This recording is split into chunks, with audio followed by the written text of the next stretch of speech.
que nos vieron andar. Este ritual, si estuvimos bien, estuvimos mal, nadie lo sabrá. Por los años que nos vieron andar. Que nos quedarán, te traigo el recuerdo una vez más. Por los años que nos vieron andar. Por los años pasajeros. Por los años que nos quedan. Por los años que vendrán.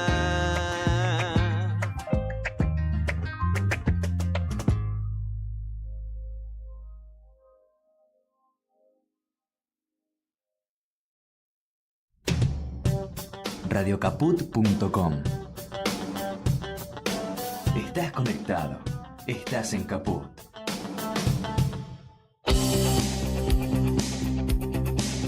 Un pueblo sin piernas, pero que camina.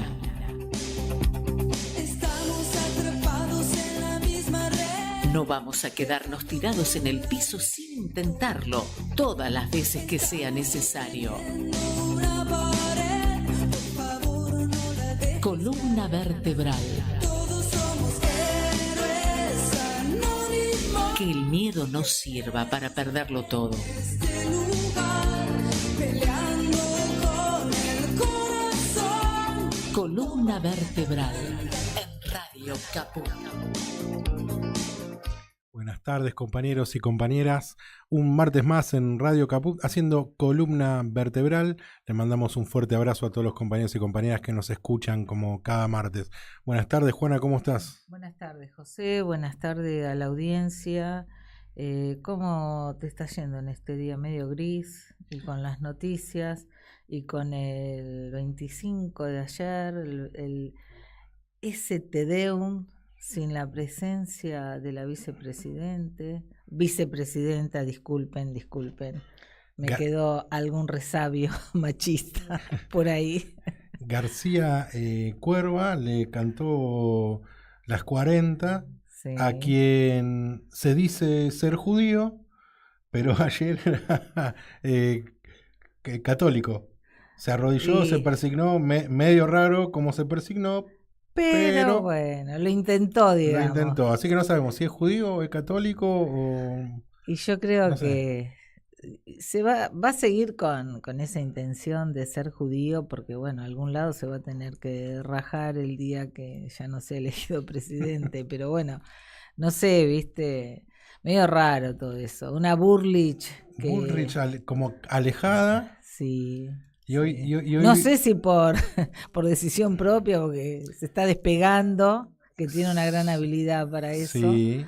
O porque bueno, no la quieren ya. Vi varios memes tildando a Santiago Caputo de ser un Peaky Blinders, que la verdad lejos creo está de ser un Thomas Shelby, pero bueno, así lo veían en las redes sociales con algunos que otros memes. Después un Milei acompañado de un lado su hermana Karina Milei y del otro lado un Manuel Adorno, Adorno son lo que él se lleva, sí. pero sí, lo acompañaron en esa caminata de la Casa Rosada hasta la iglesia. Es muy simbólico ese acompañamiento, te digo, ¿no? Sí. ¿Cuánto hay detrás de ese acompañamiento? Porque sí. Hoy por hoy esta gente sabe a dónde no tiene que estar, pero bueno, los intereses en comunes que deben tener hacen que se acompañen, se apapachen. Y que recordemos, Juana, que todavía no presentó su declaración jurada. Y debe esperar a ver cuánto le encuentran para ver qué es lo que dice que tiene. Sí, y ver si la justicia le dice, bueno, la tenía en negro y ahora la está blanqueando. Claro, sí. Está permitido, capaz que digan eso. Y sí, pero bueno. Juana, fechas importantes como las de hoy en día. Mirá, hoy, mejor dicho, esta semana es la Semana Internacional del Detenido Desaparecido, que va del 25 al 31 de mayo. Vos fijate que por suerte, gracias a Dios, no sé cómo decirlo, pero se vienen dando un montón de buenas noticias, dolorosas, pero buenas noticias en cuanto a estos juicios que se están haciendo, que se siguen desarrollando, que se siguen encontrando a los culpables y se los sigue condenando, ¿no? Ujú. Y quería leerles a los compañeros el porqué de esta semana internacional del detenido desaparecido.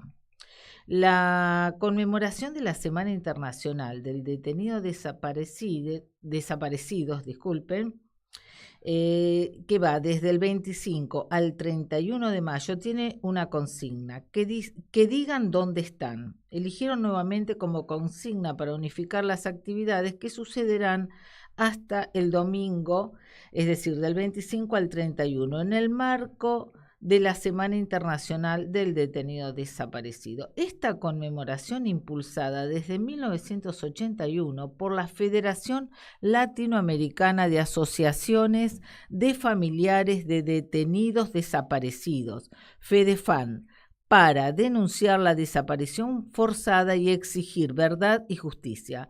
El mismo reclamo lideró las masivas movilizaciones del pasado 24 de marzo, a propósito de los 50 años del golpe.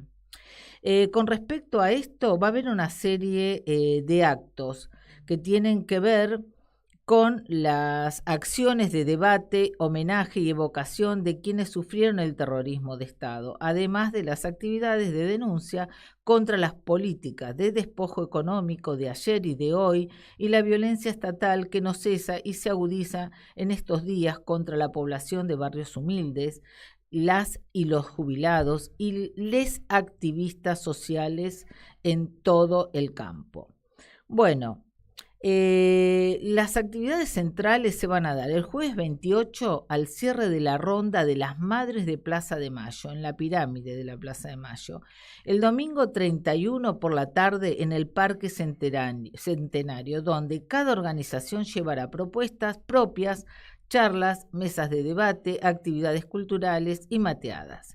Hay otras actividades también, José, como por ejemplo, el mismo jueves 28 a las 18 habrá una jornada de encuentro y reflexión sobre infancias y dictadura, con la presentación de los libros Sapo de otro pozo e Infancias sobrevivientes, en la sala 1 del edificio Escalabrino Ortiz de la Universidad Nacional de Lanús. La actividad será transmitida por YouTube. En San Fernando también tenemos la señalización del canal por donde aparecieron cuerpos arrojados en los vuelos de la muerte. La semana en los juicios, el juicio oral de la Escuelita 7, tenemos el juicio CNU 2, donde se continúan apareciendo patrones represivos idénticos de secuestros en simultáneo, grupos de tareas coordinados y persecución política organizada. Después tenemos el martes 26, Ferrari, testimonios en Neuquén, Laguna Paiva 2, testimonios Tribunal Oral Federal de Santa Fe. También tenemos a las 9 horas San Amante 4, Tribunal Oral Federal número 2 de Rosario, que transmite La Retaguardia. Como podemos decir, en La Retaguardia están transmitiendo todos los juicios de los imputados por el genocidio que sufrió nuestra patria, ¿no? Uh-huh. Así también tenemos el miércoles 27, jueves 28, viernes 29. Así que bueno, va a ser una semana bastante movida. El juicio por crímenes económicos de la dictadura en Neuquén fue elevado a juicio la causa por el robo de la Torre de los Periodistas durante la dictadura. Así que bueno, como verás, hay por suerte memoria puesta en palabras, memoria puestas en papel, memoria que la gente hoy por hoy hace notar, ¿no? Que es lo que necesitamos. Sí. Juana, como cada fecha patria nos gusta marcar ciertas cosas, o igual hoy tenemos un programa bastante activo. No quiero dejar pasar que el 25 de mayo es un día muy importante para nuestro pueblo, ya que conmemora la fecha de nuestra libertad en términos de soberanía, en donde se llevó sangre de muchos compatriotas y que bueno, hay que tener la cabeza siempre presente. Pero Juana, vamos a ir una pequeña tanda porque ya en el piso llegó para que podamos entrevistar a Alejandro Crespo, el secretario general del sindicato del SUTNA. Así que vamos bien cortito y ya volvemos. Perfecto. Gracias. ¿Querés arrancar la mañana bien informado? Infosiberia, las noticias en tu celular. Manda un mensaje de WhatsApp al 1128679078 y recibilo gratis todas las mañanas. Vos sos la única que me haces feliz cuando nadie te dice la verdad. Infosiberia, las noticias en tu celular. No seas como los demás. Manda un mensaje de WhatsApp y recibilo gratis todas las mañanas. Voces de los territorios. El verdadero relato. Voces de los territorios. Conduce Irma Caupán. Voces de los territorios. Los martes a las 9 de la noche. En Caput. Radiocaput.com. Mientras todos duermen, algo muy extraño ocurre en los laboratorios químicos RX. Seguinos en Twitter, @Radio Caput, o en Facebook, Radio Caput.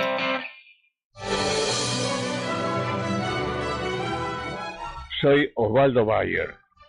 Bueno, un saludo para la Radio Caput, radio de nombre increíble, roto, jodido, completamente aniquilado, que haya puesto ese nombre, ¿no? Con mucha ironía, evidentemente. Bueno, les deseo el mejor de los progresos, les deseo el mejor de los futuros, pero que nunca estén caput. Gracias. Pero que nunca estén caput. Radiocaput.com.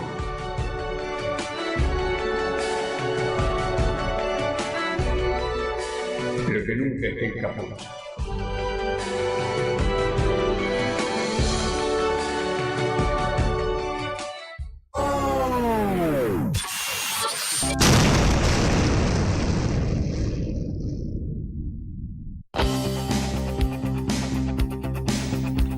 Volvimos de esta pequeña tanda, así nos acomodábamos, Juana, y ya se encuentra con nosotros Alejandro Crespo, el secretario general del SUTNA, que nosotros venimos en distintos programas mencionando la lucha que viene llevando adelante esta organización sindical con el cierre de una planta y casi 1000 despidos. Buenas tardes, Alejandro, ¿cómo estás?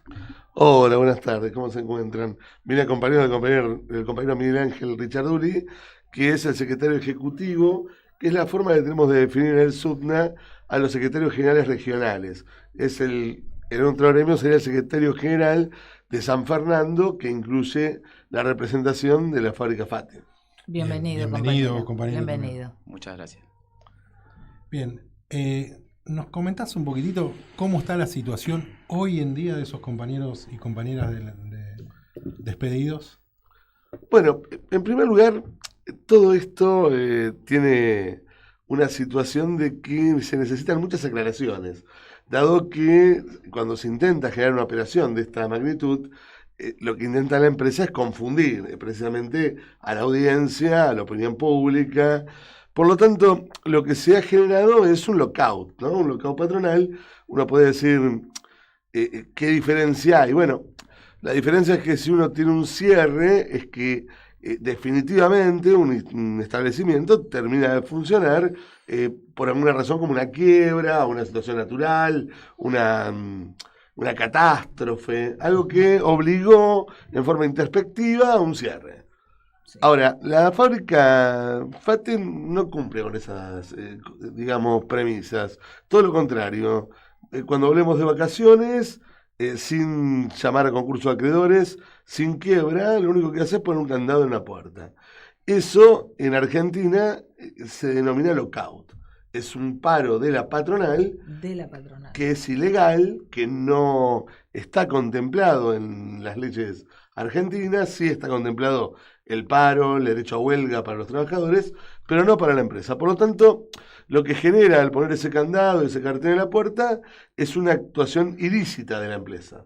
De ahí, creo yo, que se puede llegar a las explicaciones más claras de por qué, cuando me preguntas qué está pasando hoy, el principal tema de importancia que ha surgido en los últimos días es que se ha hecho efectivo el pago a los trabajadores en sus cuentas de los salarios que no le pagaron después de este inicio de lockout, ¿no? A pesar de que nosotros lo reclamamos, en realidad, en forma constante posterior a esta medida, lo cierto es que los compañeros que heroicamente venían estando dentro de planta, luchando para preservar sus créditos laborales, sus derechos, desde el 18 de febrero no habían tenido ningún tipo de ingresos. Y ese problema de no tener ingresos se veía reflejado en una presión enorme sobre las familias, un estrangulamiento económico, y que el que aparezca esta cantidad de dinero que sale de 3.000 millones de pesos embargados a las cuentas de Madre Quintanilla, de maldades Quintanilla, como le decimos en el gremio, y luego esto es redistribuido sobre los trabajadores, produce dos hechos. Primero, una gran vitalidad insertada sobre los trabajadores para la lucha, y por otro lado, un antecedente poco común, porque en general la situación de que se pague salarios luego de haber percibido indemnizaciones, o sea, que se haya terminado generando despidos ejecutados por la empresa en forma ilícita y se genere pagos de salarios, no es algo que se ve, y sobre todo al conjunto de los trabajadores, no a uno individualmente, sino de forma colectiva. Esa es la circunstancia que tenemos hoy y que genera claramente el reclamo de decir, terminemos este lockout, arranquemos la planta.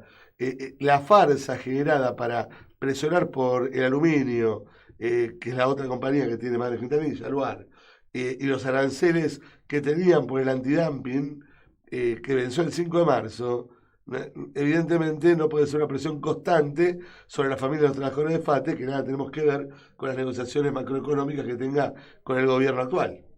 Claro. Miguel, ¿vos qué mirada tenés de este tema? No, bueno, como dice Alejandro, es un claro lockout de parte de la empresa, y más que nada porque antes del 18 se hizo un mantenimiento anual a las máquinas, que es un mantenimiento como tener un vehículo, como lo decimos siempre, dejarlo en condiciones para usarlo y ponerlo en el garage y dejarlo que junte tierra, ¿no? Hoy la fábrica se encuentra en las mismas condiciones, las máquinas están para poner en funcionamiento. Tenemos los compañeros con la mano de obra y esperamos seguir con esto de los fallos que venimos teniendo favorable para que haya una apertura de la fábrica. Más allá de los fallos, también, bueno, de parte de lo que es el gremio, se presentó un proyecto de ley a la parte de la Gobernación de Buenos Aires impulsando una ocupación temporal para que intervengan el directorio y se ponga en funcionamiento lo que es la producción de la empresa, ¿no? Mira, ¿y qué respuesta tuvieron al respecto? Por ahora sabemos que hubo presentaciones de parte de algunos ejecutivos, hubo 3 proyectos creo que hubo en presentación, o 4, todos encarando la misma situación que venimos diciendo nosotros como gremio, dándole una protección a la única fábrica que produce cubiertas de camión y colectivos acá en la Argentina, poniéndola en distintos tipos de forma en el proyecto de ley, que por parte de Movimiento de Defensa, otro poniendo que no podemos permitir cerrar la empresa, ya que si hay una situación bélica tampoco tendríamos para producir cubiertas acá en la Argentina de ese tipo de transporte. Y bueno, ya sucedió en la pandemia, ¿no? Sí. En la pandemia la única productora en la Argentina que hacía cubiertas para camión era FATE. Era FATE.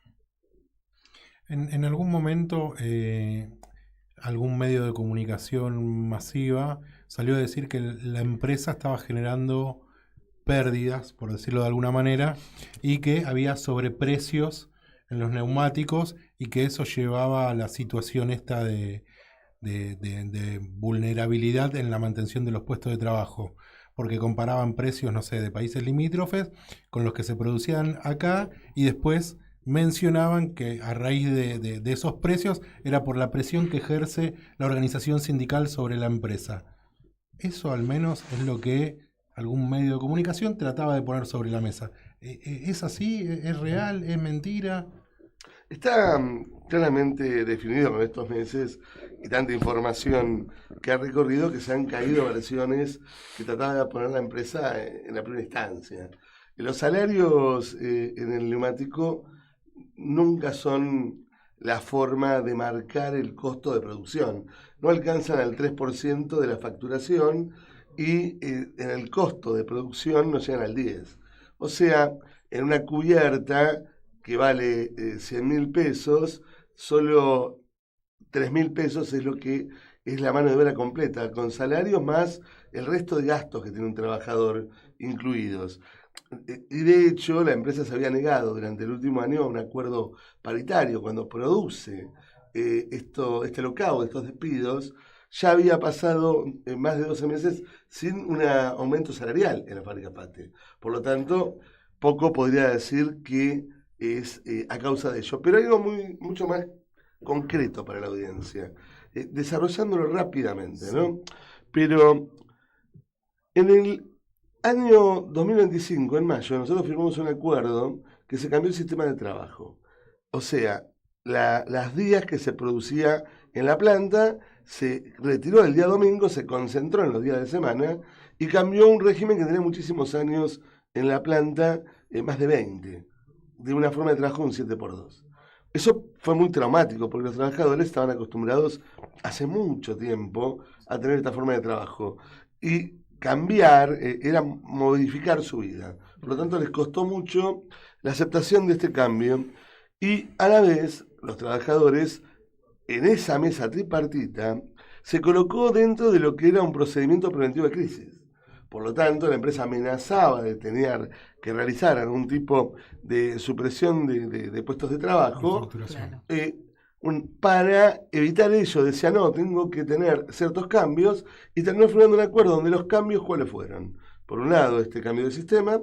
Por otro lado, el Estado colocó un 633, o sea, le perdonó las cargas tributarias completas durante muchos meses por miles de millones de pesos. Y la empresa asumió el compromiso doblemente. Por un lado, por el propio acuerdo, o sea, un proceso preventivo de crisis que llega a una definición, el acuerdo es que entre los trabajadores colocan una forma de aporte para que la situación no se complique, digamos, esto ni siquiera estoy yo de acuerdo que uno tenga que aportarlo, pero me refiero que vamos a hablar en forma técnica, ¿no? Sí. El trabajador ha hecho su aporte, generó un cambio de sistema. El Estado generó una inversión, porque no la hizo tributar a la fábrica. Por un lado, eso afecta al pueblo trabajador entero, y más precisamente a los trabajadores de la planta, que no recibieron durante ese momento el ingreso a el dinero de, por ejemplo, la parte jubilatoria, porque lo perdona el Estado a ese hecho. Es un hecho excepcional. O sea, tiene que el Estado decir, no pasa nada, me hago cargo yo de esta situación en cuanto a la parte tributaria. Y en cuanto, pero igual hay una financiación del Estado, ¿no? A la vez, los trabajadores cambiamos, algo que no cambiamos hace mucho tiempo, en nombre de la situación teórica que se estaba viviendo. La empresa asume un compromiso. ¿Cuál compromiso es? Bueno, retirar toda amenaza de despidos, de cierre, y lo que hace la empresa es, primero, capitalizar el hecho de que cambiamos la forma de trabajo, capitaliza el hecho de no pagar la parte tributaria, y una vez que ha logrado capitalizar ello, genera los despidos. Esto es una estafa. O sea, y es una forma de destruir el espíritu de los procesos preventivos de crisis. Porque ¿qué gremio va a firmar una modificación en su forma de trabajo si luego no tiene las garantías de que se cumpla el compromiso de la empresa de que a cambio de ello hay estabilidad laboral. O sea, quitaría todo el espíritu de una norma que rige el país. Por ello es que el juez ordena el pago de salarios, porque el pago de salarios es considerando que estos despidos son a primera instancia, a primera vista, porque suena cautelar, ilegales, porque se producen rompiendo un acuerdo. Nosotros tenemos firmada una cláusula que dice que no podía haber despidos hasta julio, pero en realidad no puede haber despidos, porque el espíritu del acuerdo, más allá de esa cláusula, es que lo único que coloca la empresa como esfuerzo es no generar despidos, y mucho menos un cierre de planta. Para volver a estar a derecho, lo que tendría que hacer la fábrica sería arrancar a producir, mostrar que los balances dan negativo y un tiempo después, cuando los construya, mostrarlos y verificar que hay alguna razón para tomar algún tipo de decisión. Pero el generar esto sin quiebra, sin concurso de acreedores, con la marca en funcionamiento, con las licencias de cada uno de los productos en vigencia y todo el aparato salvo el portón cerrado, la marca, todo en funcionamiento, esto es un local ilegal, que está produciendo un daño sobre los trabajadores y es obligación de todas las partes eliminarlo. En definitiva, la audiencia, presentamos un proyecto en la parte parlamentaria. Bueno, la parte parlamentaria se tendría que pronunciar por la intervención de la fábrica, porque es justo. Le pedimos al gobernador de la provincia de Buenos Aires, Kicillof, que intervenga para que se acelere este proceso por medio que nos dé una reunión para explicarle, bueno, que nos dé una reunión. En la parte jurídica es donde ya están disparándose todo este tipo, digamos, de decisiones judiciales porque está a manos de la empresa. Está correcto. Y en la parte gremial estamos adentro de planta, haciendo valer nuestro derecho a huelga hace ya más de 3 meses. 3 meses. Y los jueces han determinado que es nuestro legítimo derecho a huelga lo que estamos ejerciendo. Es algo muy injusto y en un país donde la situación es tan grave, es la punta del iceberg de una gran lucha que se genera en cada lugar donde hay una injusticia en este momento, que empuja a que este conflicto se resuelva en forma positiva. Cuando vamos caminando para acá, gente desconocida te pega en el hombro y te dice fuerza, compañeros. Claro. Hay una solidaridad muy grande. Eso es así, eso es una caricia para el alma, pero ¿qué pasa en esos lugares no tan altos como por ejemplo un gobernador? ¿Por qué no se pronuncia? Porque yo tengo noticia de que ustedes hace rato han hecho este pedido a la gobernación de Buenos Aires. ¿Por qué no se comprometen, que se tendrían que comprometer con el pueblo, no con otras personas? Es así. Eso es un compromiso con el pueblo. ¿Qué es lo que pasa ahí? ¿Qué negociados hay? Porque es así, desgraciadamente es eso. Hay algo que no va con esta lucha que ustedes están llevando. Y con lo que la gente quiere, porque la gente lo que quiere es que FATE siga en pie. Te lo dice, la gente te lo dice. Y la gente ve ese trabajo extraordinario que ustedes hacen día a día, sin descansar. Porque yo le digo a mi compañero, Alejandro, no duerme, es así. Pero no duermen los compañeros, los que están ahí todos los días con esa espada de Damocles en la cabeza, que el trabajo está en peligro.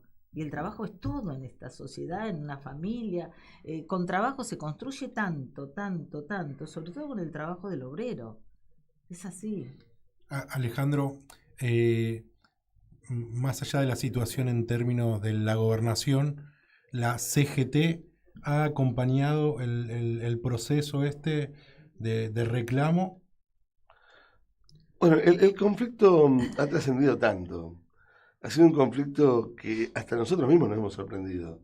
Cuando llamamos al primer festival que hacemos solidario frente a la planta, ¿cuándo lo hicimos, Miguel? Eso fue... Y el 18 habrá sido 2 semanas al cierre, más o menos. 2 semanas, sí, o sea que los primeros días de marzo. Sí. En los primeros días de marzo llamamos a un festival solidario, se presentaron diversas bandas, pero lo que nos sorprendió fue que teníamos más de 10.000 personas, casi 15.000, en la puerta de planta, vecinos que venían a solidarizarse. Y uno dijo, bueno, listo, este es el techo. Y después tuvimos un festival donde tocó la Delio Valdés y llamamos a las 25.000 personas que venían a solidarizarse. Y yo digo algo que es muy importante. Se quedaron durante horas para escuchar un show de 30 minutos. Porque en realidad lo que venían era solidarizarse con la lucha de los trabajadores del neumático. Exactamente. Y uno de los temas que uno quiere colocar es, ante tanta trascendencia, se pronunciaron de diversos sectores, de todos los sectores. Y nosotros hasta hicimos hincapié que queríamos ver quién se pronunciaba de una u otra manera, porque queríamos mostrar que había toda una sociedad que tiene límites y esto no lo puede sostener. Dentro de ello, hemos logrado hacer una movilización importante, donde firmaron la central sindical, la CGT, como directorio nacional de la CGT, cosa que nunca pasa, más las dos CTA, más, digamos, los jubilados y gremios independientes en lucha, más las organizaciones sociales en lucha, o sea que no quedaba nadie afuera, ¿no? O sea, si en esa movilización fuimos a Capital Humano y apenas llegamos nos reprimieron. O sea, sufrimos una represión donde un arco enorme, un arco muy grande, o sea, de un extremo al otro de pensamientos, terminó siendo reprimido, junto a nuestras familias, porque fuimos con nuestras familias, o sea, con nuestras esposas, hijos. Yo tengo un hijo de 6 años, pero todos los compañeros tienen hijos chiquitos, hijos, yo tengo uno de 19 que estaba presente, todos somos, o sea, aparte de tener reclamos, aparte de tener que tener el honor de representar a los compañeros del neumático, somos obreros rasos, comunes y corrientes, con las necesidades de todos. Entonces, si la pregunta es la CGT acompañó, la CGT se pronunció. Hoy tenemos, por ejemplo, que fuimos a la concentración por esta situación tan grave que es que se intromezcan dentro de los sindicatos con la intervención de la UOM, un gremio enorme. Ahora, ante estas circunstancias, la CGT se pronunció y me parece correcto. Ahora, la verdad es que tendría que parar el país. O sea, lo que tiene que hacer la CGT es ir a acciones ante la suma de estas injusticias, generar el canal donde nos unamos todos en un paro general activo, con movilización, pero porque es la expresión, es el lugar de expresión que necesita la clase trabajadora ante esta crisis. Nosotros llamamos para este sábado a las 14 horas a todas las organizaciones obreras, a todos los que tienen problemas. Hemos hablado, y ustedes seguramente lo habrán mostrado como noticia, que apareció Cabot, la fábrica de negro de humo en Campana, que anunciaba también que iba a cerrar sus puertas a causa de que no está produciendo la fábrica FATE, porque hace negro de humo principalmente para FATE. También sucedió con diversos lugares de hilo engomado, de caucho sintético, es todo un entramado industrial. Entonces, para ser concreto, todas esas luchas, todas esas peleas que están dando, y los que lo hacen en soledad, los llamamos a unirnos este día sábado 30 a las 14 horas frente a la fábrica FATE para coordinar una acción en común y entendiendo que esa acción en común tiene que ir creciendo porque tenemos que estar a la altura de semejante embate que lo que termina tratando de producir es quebrar la moral de los trabajadores. Sí. Alejandro, Miguel, los invito, en un ratito vamos a tener una conexión con Mishka, que desde Bolivia nos va a hablar de la situación del país. Si quieren hacerle alguna pregunta, algo, es una politicóloga. ¿Está conectada? Hola Mishka, ¿cómo estás? Hola. Hola, qué gusto, ¿cómo van? Bien, mira, acá te presentamos a dos compañeros, Alejandro Crespo y Miguel, tu apellido que no... Rixiardul, que son del sindicato de neumáticos del SUMNA, que es un gran conflicto que se está viviendo, creo que tenés idea más o menos, acá en la República Argentina. Bueno, como la semana pasada nos comentaste las novedades, si querés te dejo a tu criterio que comiences a comentarnos las últimas combustibles, etcétera, etcétera.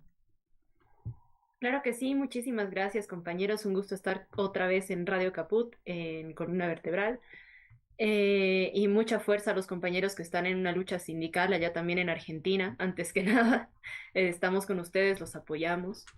Bueno, acá la cosa sigue muy difícil, estamos empezando la 4ª semana de manifestaciones, Las dos vías de manifestación que tenemos en Bolivia, que son históricas además, son por un lado el bloqueo de caminos y carreteras y por otro lado las marchas masivas que se dan ahora en la sede de gobierno aquí en la ciudad de La Paz, ¿no?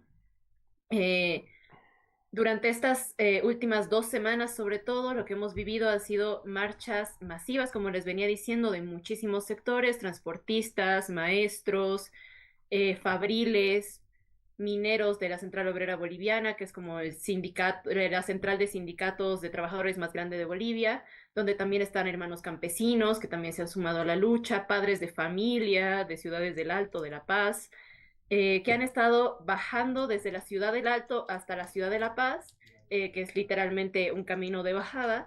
Y lo que pasa es que estas marchas se han dado de diferentes tamaños, porque son diferentes sindicatos los que llaman durante diferentes días. Estos últimos días hemos tenido también a muchos transportistas de La Paz, tanto urbanos como interprovinciales.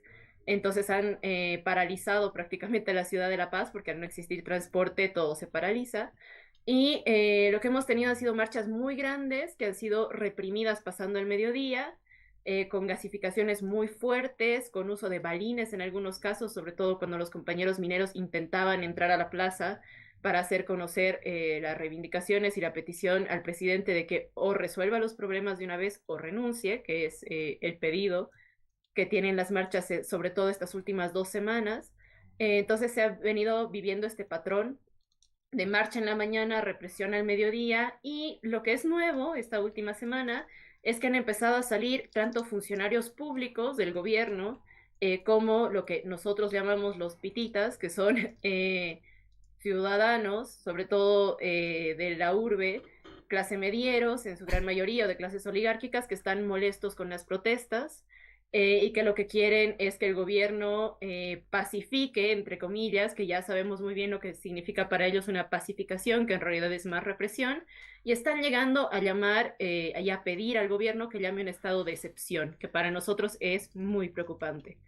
Lo que se ha vivido este fin de semana también es que se han reunido la Cámara de Senadores en Sucre, que es la capital oficial de Bolivia, y donde está el poder judicial, pero en este caso también el poder legislativo se reunió ahí aprovechando el día conmemorativo de Sucre, y lo que han hecho ha sido tratar una ley que es la 1341, que nosotros habíamos puesto, digo nosotros porque como pueblo la habíamos propuesto como una ley candado, que lo que hace es regular lo que puede hacer un gobierno en un estado de excepción más allá de lo que ya establecía la Constitución.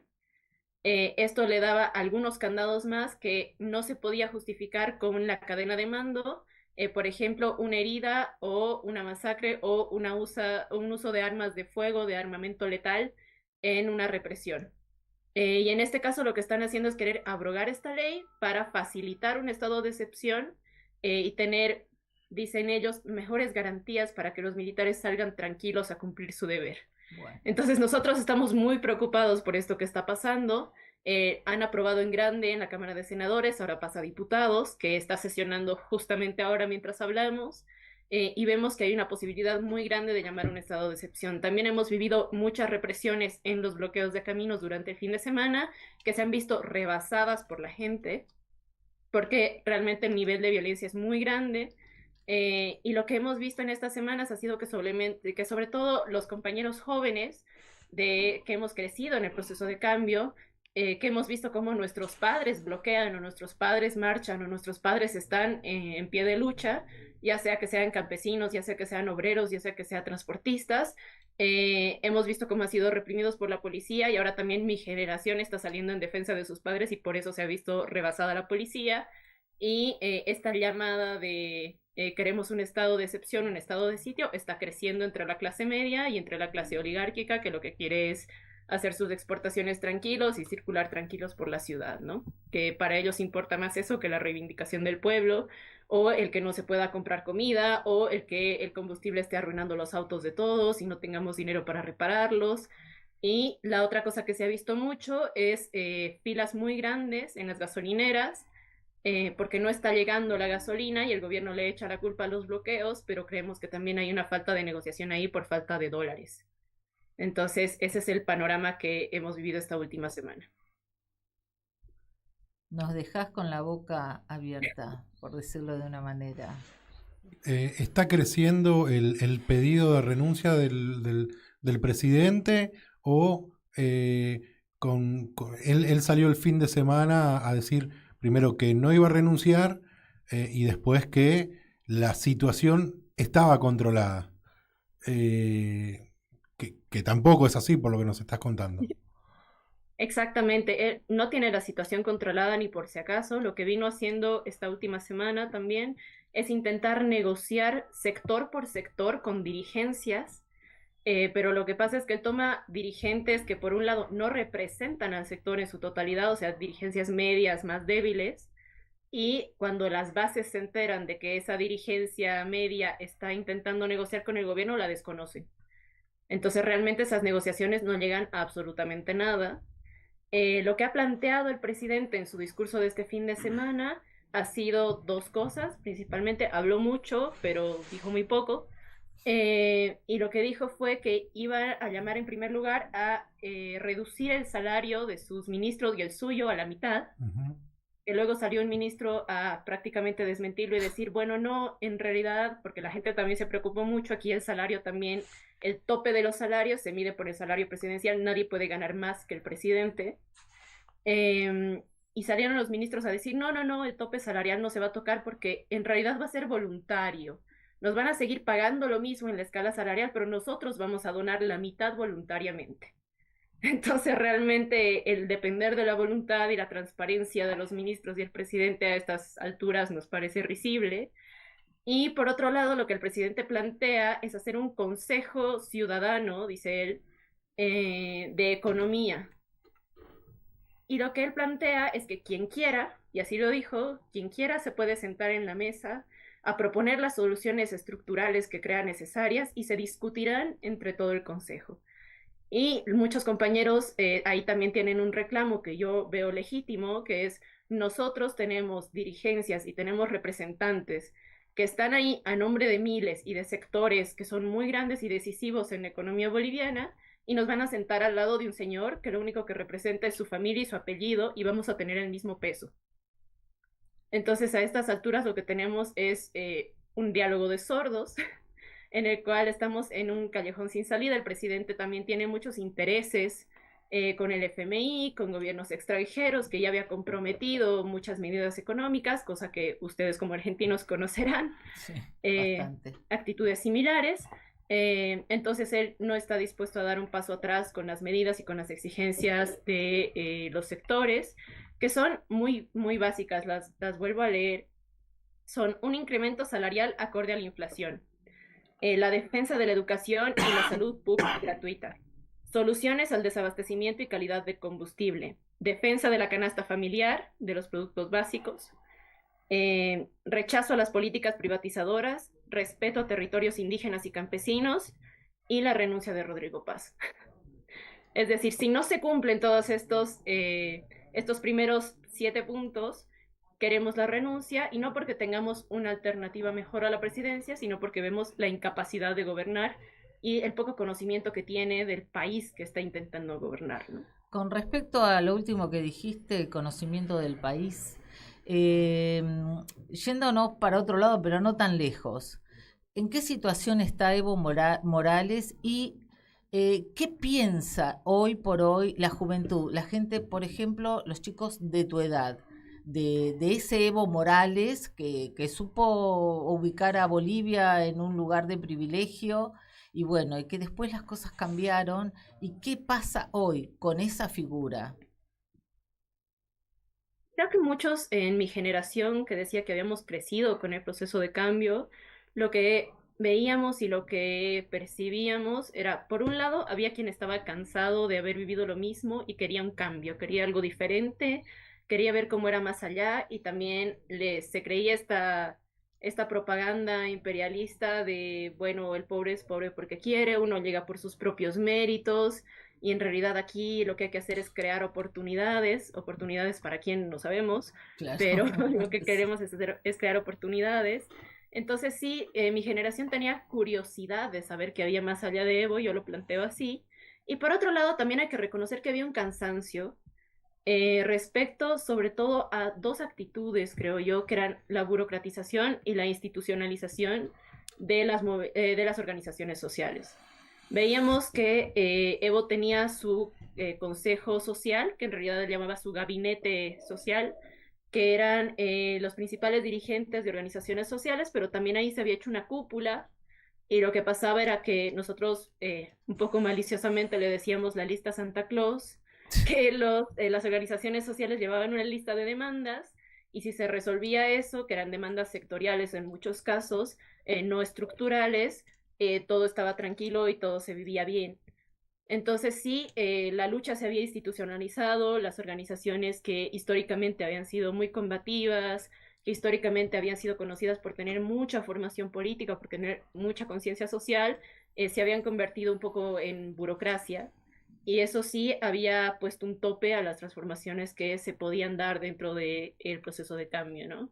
Entonces, esa era un poco la visión antes del 2019. En 2019, cuando se da el golpe de Estado, nos damos cuenta que realmente, y ahí se ve un cambio clarísimo, antes del golpe de Estado, las organizaciones juveniles, digamos, urbanas, hemos debido ser unas 5 a nivel nacional, y después del golpe de Estado había más de 200.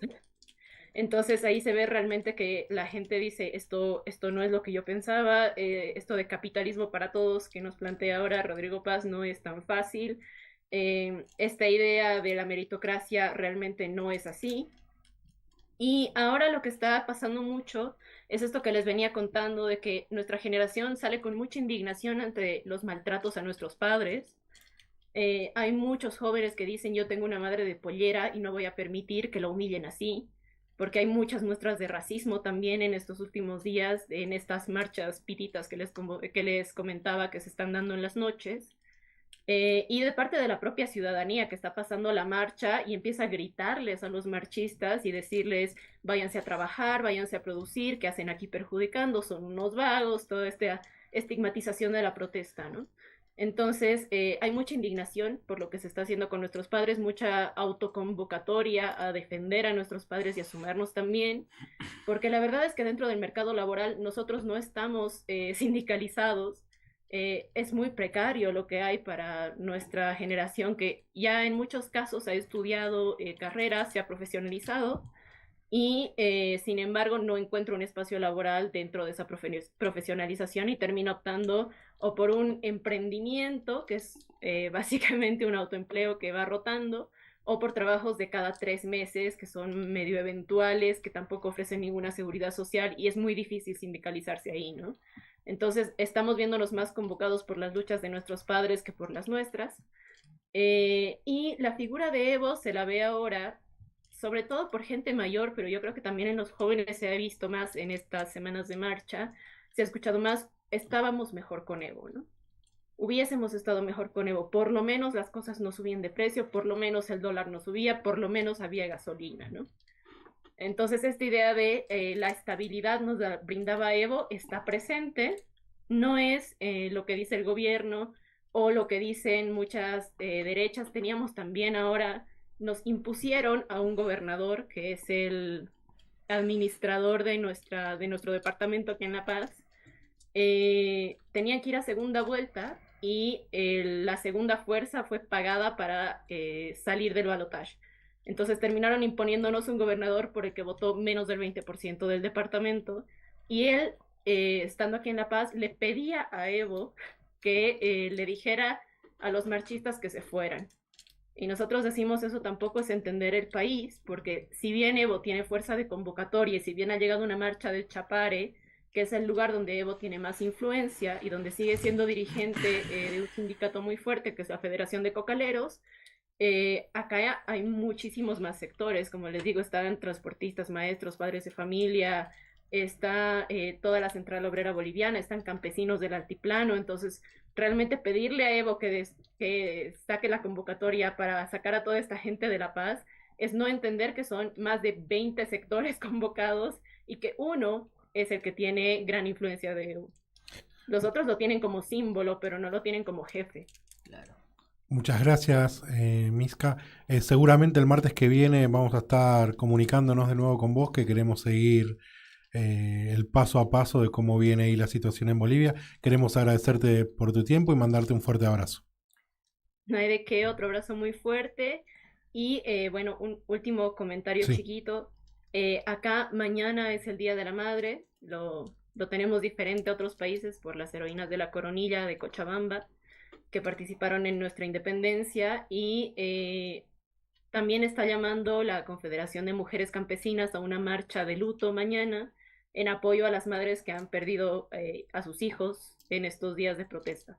Entonces creo que realmente eso también muestra la fuerza que se está teniendo en el pueblo en estos días, y lo único que espero es que el gobierno no nos sorprenda con un estado de excepción justamente mañana. Muchísimas gracias, te mandamos un fuerte abrazo. Nos vemos. Muchas gracias a grande. ustedes. Saludos. Muchas gracias. Alejandro, algo de lo que comentaba Miska ahí me trae acá a nuestro país, y algo en lo que vos mencionabas, ¿no? ¿Qué nos está pasando como sociedad?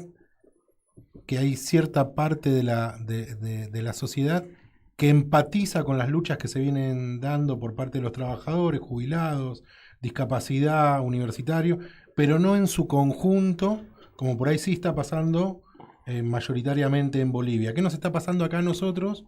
Que por ahí lo que nos caracterizaba en términos de empatía y solidaridad no está saliendo ahora. Yo lo que creo que se percibe que hay un cambio de aire, que en estos últimos meses los que tocaban bocina en contra de las luchas desaparecieron y aparecieron los que te gritan vamos adelante. Hay una situación de hartazgo porque llevó un tiempo importante el que esa situación tan anormal que se vivía, donde el que normalmente no hablaba, donde se empezaron a decir cosas que antes eran insultos y terminaron siendo algo común, invadió tan fuerte, generó un estado digamos, de sorpresa y de estupor a toda la sociedad, que ahora empieza a equilibrarse, ¿no? Y ahora empieza a ser más racional los dichos que se tienen en cada lugar, y se está construyendo la solidaridad nuevamente. El individualismo empieza a retroceder, empieza a ver claramente esto que vos decís con los jubilados. Nos habían colocado que se le podía pegar a los jubilados adelante de nuestras cámaras, como si adelante de las cámaras, y no pasaba nada. Y que en realidad teníamos que ponernos a debatir si eso estaba bien, algo que antes hubiera sido rechazado simplemente por el hecho de que alguien trate de nombrar semejante situación, digamos, intolerable por parte de una sociedad más o menos coherente. Y creo que en este momento lo que está pasando es que es lo típico de cuando uno toca fondo, ¿no? Creo que ya todos nos miramos y nos decimos, bueno, se comprobó, ¿no? Esto no funciona. O sea, esto no anda, no me quieras convencer más, no funciona en ningún sentido, convencete vos de que esto tampoco anda, y la cura es la que vos decías que no. ¿Y cuál es la cura? La cura es que nos unamos vos, yo, incluso vos que pensabas diferente, y salgamos a cambiar esto, porque el daño se lo estamos causando no solo a cada uno de nosotros, sino a nuestros hijos y el futuro de ellos. Y hay que salir a corregirlo. Exactamente. Bien, estamos llegando casi al final del programa, pero me gustaría seguir en esta reflexión y que nos puedan decir algo un poquitito más, alguno de ustedes dos, y volver a mencionar lo del sábado, el horario y demás, y cómo va a ser esa movilización para que nuestros oyentes vuelvan a quedarse con la fecha y el horario. Está claro, este día sábado 30, 14 horas, frente a la fábrica FATE, contra los despidos y cierre de fábrica. Vos que estás luchando en cada lugar de trabajo, no importa qué representación tengas, cómo veas, que debemos ir adelante, lo importante es que nos juntemos para cambiar esto. Y me parece correcto que el compañero Miguel Ángel Richarduli, el compañero asumió su cargo e instantáneamente le vino este conflicto que es el más grande de la historia del gremio del neumático. Así que me parece que corresponde que sea él quien termine con las palabras finales. No, bueno, escuchando un poco a la compañera desde Bolivia, creo que la mayoría de los argentinos vivimos el proceso ya hace más de 2 años. Bolivia respondió de manera inmediata, como uno le hubiese gustado que respondan por ahí los grandes gremios que tenemos acá en Argentina. Yo siempre destaco a mi compañero Alejandro, secretario general nuestro del neumático, y creo que eso se valora mucho de parte de nuestros compañeros que están en FATE, particularmente en todo el gremio neumático, ¿no? Que un secretario general esté con nosotros en un momento donde realmente no es fácil, sino que es complicado, donde hay persecuciones, porque persecuciones hay, donde inclusive cuando arrancó el conflicto hasta nos mandaron la policía de civil para ver las actividades que hacíamos y todo. Pero bueno, nosotros entendemos que hay un cambio de parte de lo que es la base, los compañeros, la gente, la sociedad. Este gobierno había venido a que la gente de manera individual solamente se vea a sí misma, y creo que nosotros lo vivimos cuando fuimos a apoyar a los compañeros de Cabot, que fuimos a una movilización que se hizo en Campana, que se movilizó de la puerta de la fábrica hasta la municipalidad, donde uno de los compañeros que fue afectado al cierre al PPC que hizo la fábrica con el cierre también de la planta, que ese compañero diga, y se hizo viral, ¿no? Que el compañero diga, yo veía lo de FATE por tele y pensé que no me iba a llegar nunca. Y le llegó, y yo creo que muchos argentinos hoy están en esa situación donde el gobierno vendió algo que ningún argentino hoy lo cree, e inclusive en el sur hubo un repudio grande a la visita, ¿no? de la parte del gobierno pero yo creo que también haciendo un poquito hincapié en lo que se hablaba recién del gobernador que tenemos, ¿no? que dice que él puede llegar a ser un anormal, y empezar a juntarse con los trabajadores y generar algún espacio, algo para ver de qué manera salimos de la situación en la que nos encontramos, que estamos con un gobierno de ultraderecha que por el momento no llevó adelante ningún tipo de acción en contra de la casta, sino sobre la clase trabajadora. Los ajustes los pagamos los trabajadores.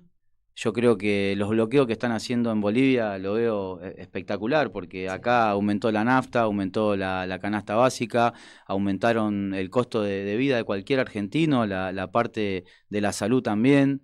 Entonces yo creo que es momento de que acá también se empiecen a levantar los grandes gremios, los trabajadores, y salgamos todos a la calle para darle un final a esto, porque sinceramente no se puede seguir más así.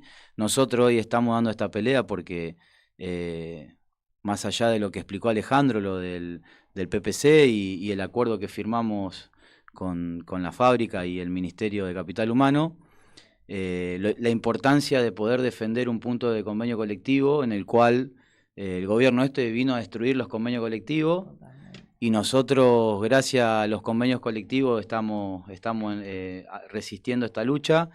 Inclusive llegó un momento que la gente opinaba en contra de los sindicatos, ¿no? Decía, ¿para qué aportar? ¿Para qué dejar que nos represente? Que se llenan de plata. Yo creo que hoy particularmente los trabajadores de FATE, digo esto porque estamos ahí con ese conflicto, vivieron en primera persona lo que cada uno de nosotros, las necesidades que pasó como dirigente, y se empatiza mucho más, porque las mismas necesidades que tiene un compañero la tenemos nosotros después de varios meses de no haber percibido salario, así que... Es así. Muchísimas gracias por haber estado con nosotros y contarnos la situación. Quedan abiertos los micrófonos para lo que lo necesiten, compañeros. Gracias, José, Juana, muchas gracias. Y nuestra mayor solidaridad con los compañeros de la UOM. Abrazo fuerte, compañeros y compañeras. Nos vemos el próximo martes.